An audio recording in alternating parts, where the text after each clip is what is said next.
So Karnaphuli নয় লঞ্চের সিঁড়ি পড়ে গিয়েছে সিঁড়ি সেট করার সময়।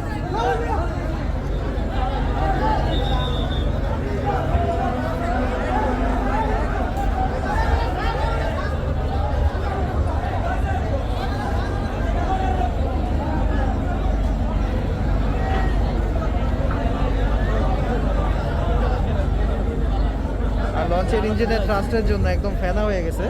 বুড়িগঙ্গার পানি তো খুবই নোংরা, আপনারাও জানেন। আর জাগির সম্রাট 3 এখন বের হয়ে যাচ্ছে। কর্ণফুলী নয় দেখতেই পেলেন সিঁড়ি করে